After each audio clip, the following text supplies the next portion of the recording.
a couple of things that I've seen. One is like the frame matters more than the product.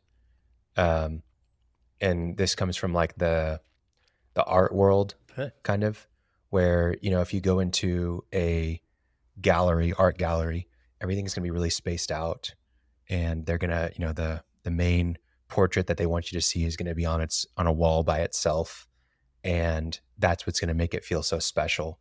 It's the same thing that, helped Apple and Apple stores really succeed, is that typically you'd go to like a Best Buy or back in the day, maybe a Circuit City, and it would just be chaos, technology everywhere, things stacked together on shelves to fit as much tech as possible in there for people to be able to buy.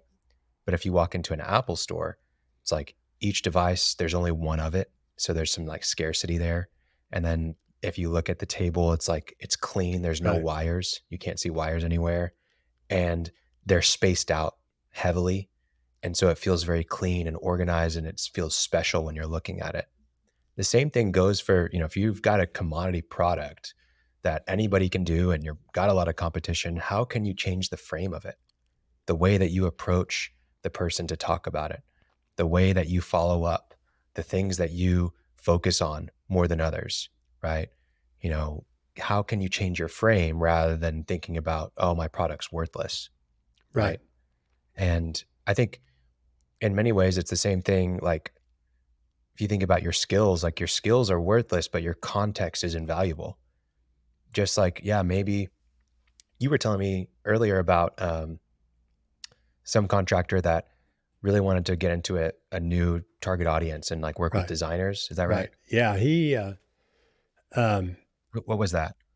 um, it's a guy in Denver. Probably will hear this, but he's a new client. I think you've worked with him Okay. on some things, but he's a new client.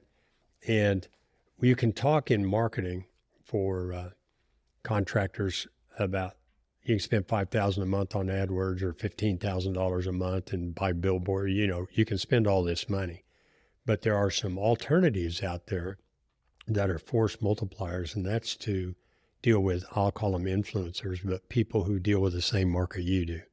And in this case, and right off the top of my head, for contractors, you have general contractors, you have designers, um, you have some suppliers like paint suppliers.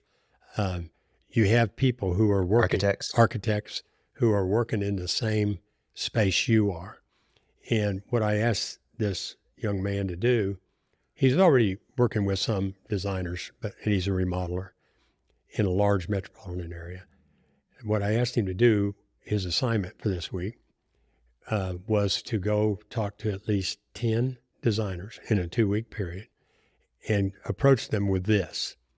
I am wanting to become the remodeler of choice for the finest designers in this area.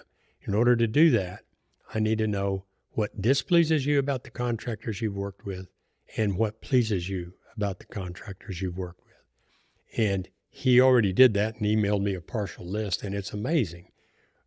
What is on the list, as you would suspect, is communication, honest. They actually say, don't be a liar, right? Well, you think, okay, I'm not going to put on there, I am not a liar on my positioning document. But they came up with a couple of things that I did not expect that we have to capitalize on. And among them were, you're open to design changes, right? You're willing to look at my designs and tell me that can't be done, or that can be done, but it's a horrendous price. Don't talk when you have problems. Don't scare the client. Come and talk to me about it, right? So you're protecting their reputation. You're protecting their profit. You're keeping them from looking stupid for designing a cantilevered Flobus that can't be built, And my immediate thought was, those designers are inviting him into their very inner circle. Okay. So if you say, Yeah. that's what I'm going to do, I'm going to communicate, I'm going to talk to you, communication in general, I'm going to talk to you specifically about problems before I talk to the client. Mm-hmm. And you have to then do those things, right? And that doesn't just mean you have to do them. You have to have craftsmen on the job who aren't out there complaining and moaning and talking about how stupid it is in front of the client, right? So it gives you a map Yeah. to build your business. And then if you decide that's what I'm going to do, you have to do it. And people are open to do that for anybody. I mean, with the architects as suppliers, designers, maybe builders, Yeah. if you want to work for builders or want to be a preferred vendor for builders or general contractors, take that time to say, hey, look, I want to be everybody's first choice. What do I have to look like to do that? If you successfully distinguish yourself in all those categories that will come up from having asked, they're not going to leave you for $1, right?